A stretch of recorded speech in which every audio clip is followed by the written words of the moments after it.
Okay, so in this video, we're going to talk a little bit more about stellar evolution, specifically what could happen to a star at the end of its lifetime, depending on the mass of the star.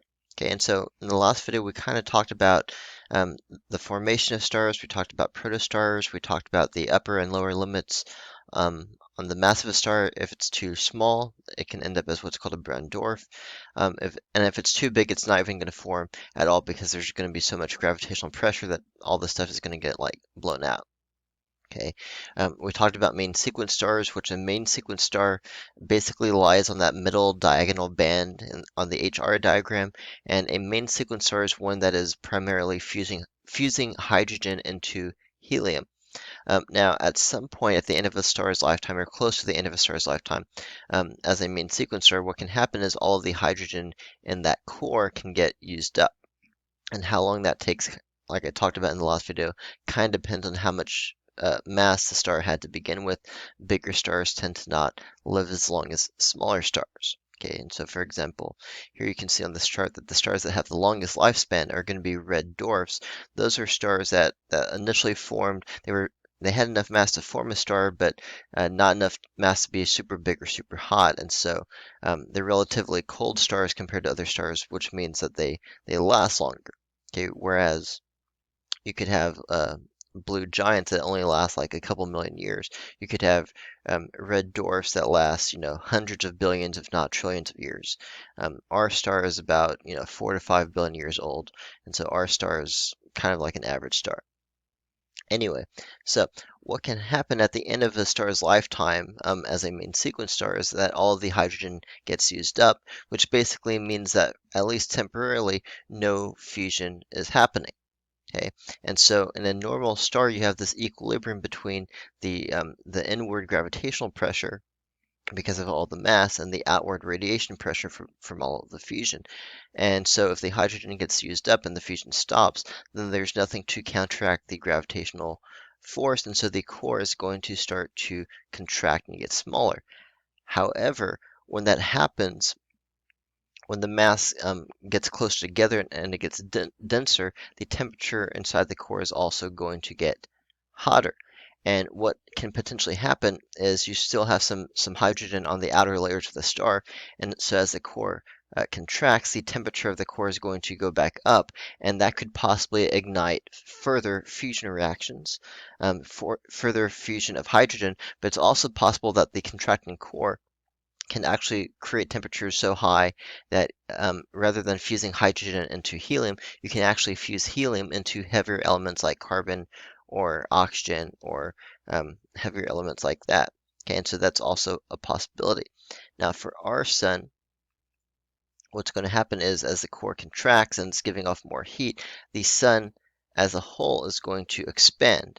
And it's going to become what's known as a red giant. And the size of the sun is actually going to get out to about where the Earth is located.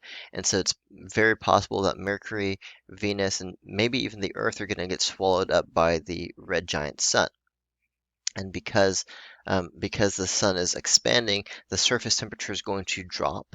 And so because it's not as hot, that's why it's going to go from being like a yellow star to a red star. Okay, but the luminosity is going to increase because even though it's colder, it's also like way bigger because it's going to be a red giant.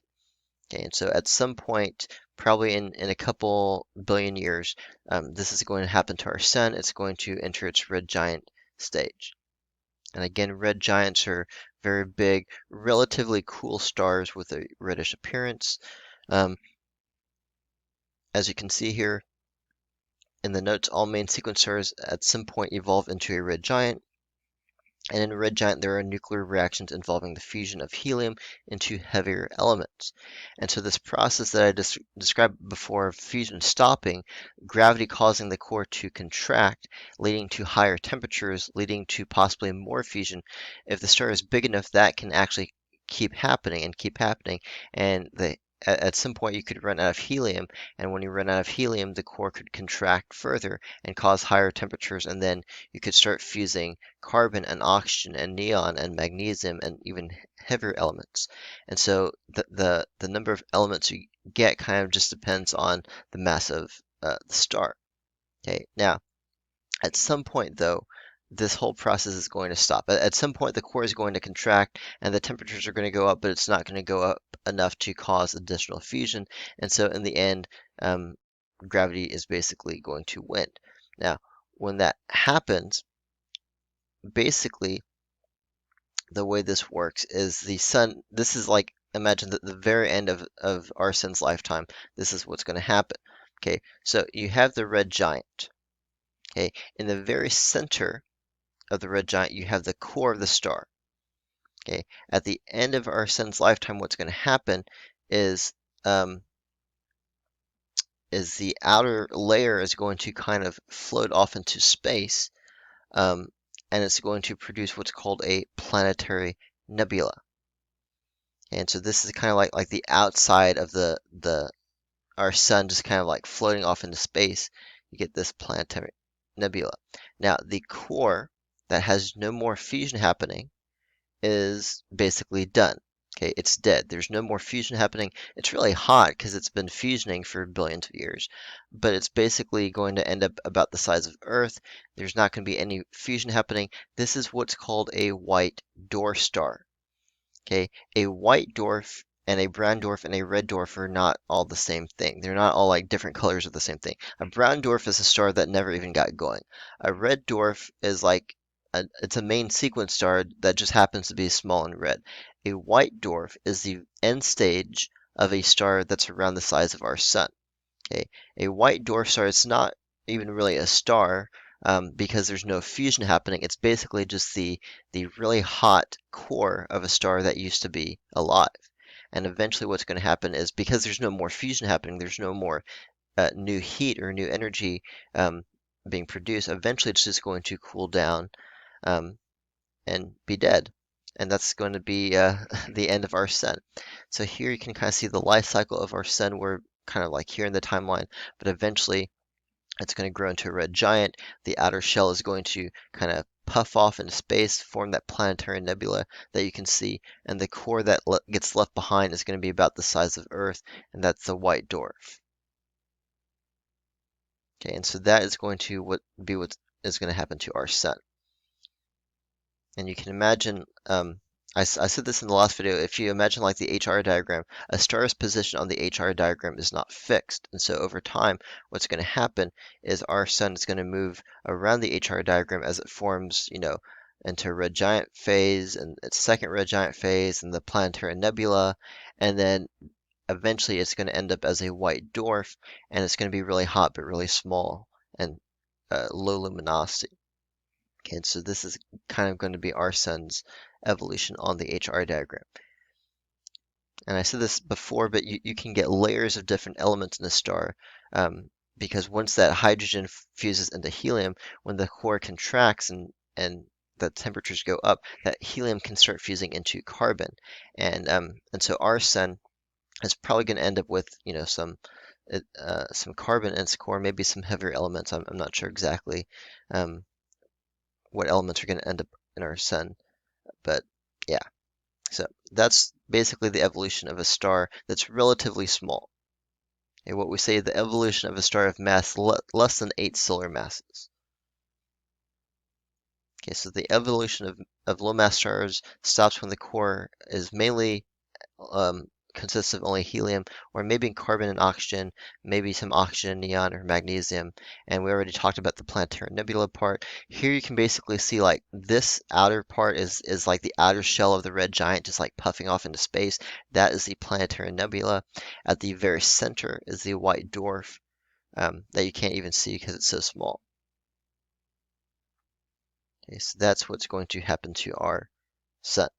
Now, it's possible you might have heard of a supernova or you might have heard of like a black hole. Our sun is not going to do any of those things because it doesn't have enough mass. Our sun is going to end up as a white dwarf. So let's move on. Okay, and so far there's different outcomes for different stars. We've basically been talking about our sun, which is like a normal regular sized star, and our sun is going to end up as a white dwarf with a carbon oxygen core based off of its mass. Okay, now if you look at this chart, this chart kind of shows you like the different possible outcomes of a star based off of its mass. And so our sun has a mass of one solar mass, like by definition. And so our sun is going to fit into this like second row on this table. Okay, stars that are smaller than 0.25 solar masses basically just end up with helium in its core. Stars that are slightly bigger than ours are going to maybe fuse higher elements like oxygen, neon, or magnesium. Now, what if you have bigger stars than 8 solar masses? What's going to happen then? Okay, so now things get interesting. Okay, if you have really, really big stars, you can have other possibilities because of all the mass. Okay, this chart right here kind of shows you the entire life cycle starting from like a nebula and ending as either a white dwarf, neutron star, or black hole. So in other words, what we've been talking about so far in this video is basically like the top part of this cycle. Okay, that's what's going to happen to our sun.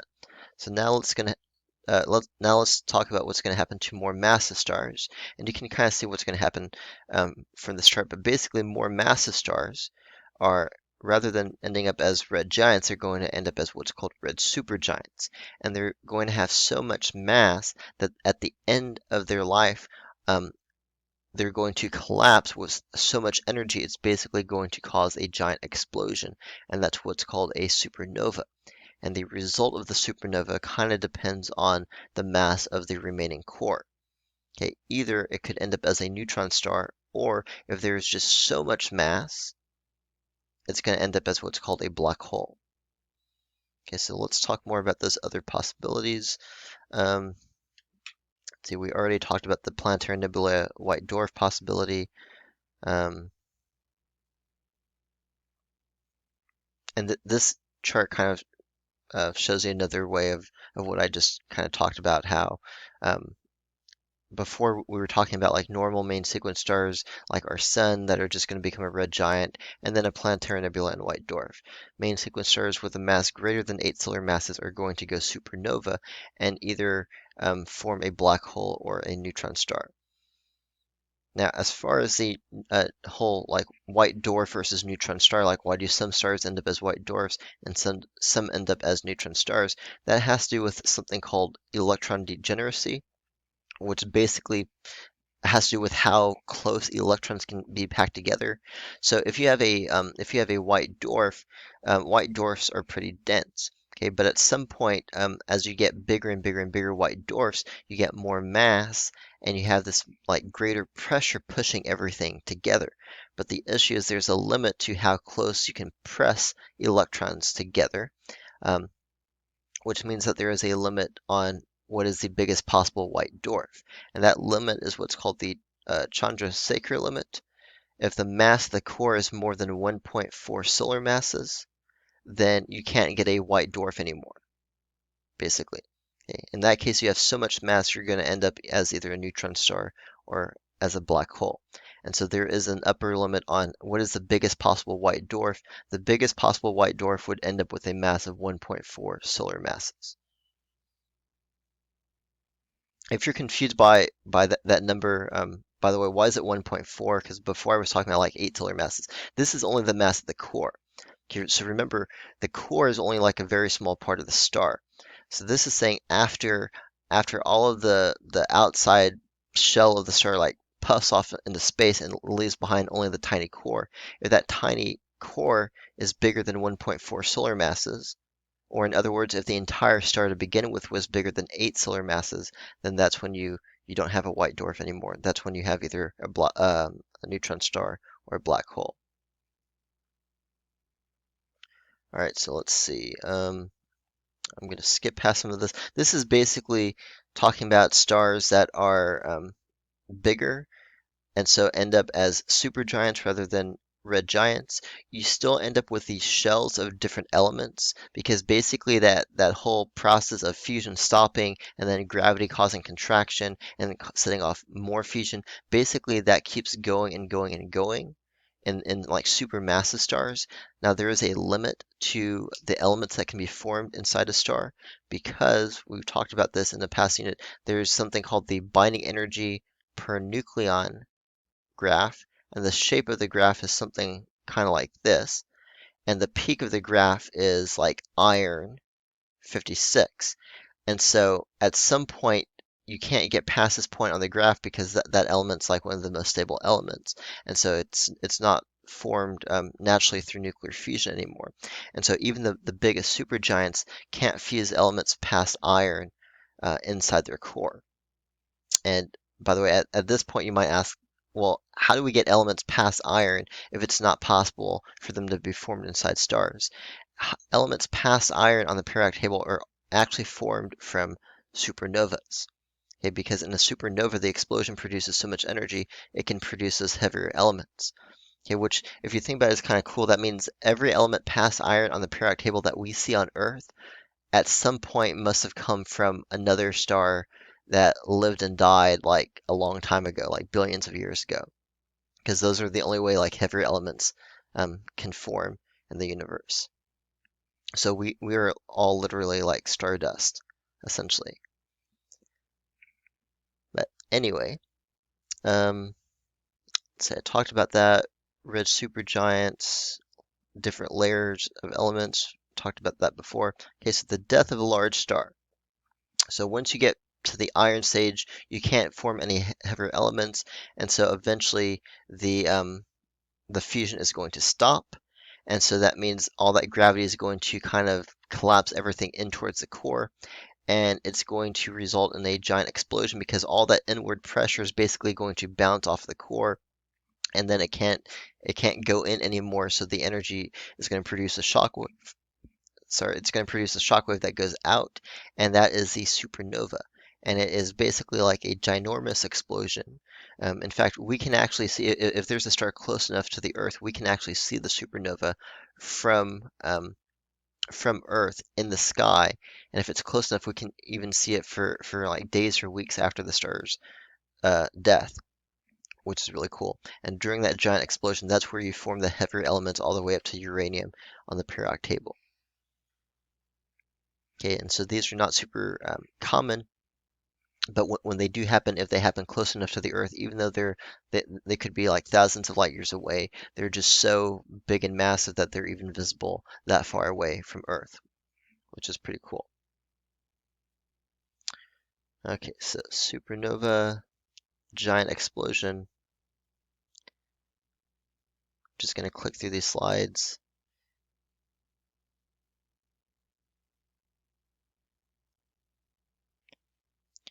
Okay, so during this short interval of the supernova, it can radiate as much energy as our sun would emit over 10 billion years. Okay, so think about that. Think about like power as energy over time. So think about how powerful that explosion is if you're taking all the energy that our sun puts out over its entire lifetime, spread out over just like a few weeks. It's a massive amount of energy.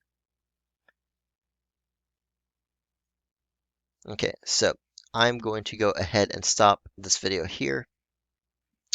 We've talked about what a supernova is and the energy produced, but we haven't talked about the outcome from the supernova, that is the neutron star and the black hole. Each of those has its own possibilities that I will talk about in the next video.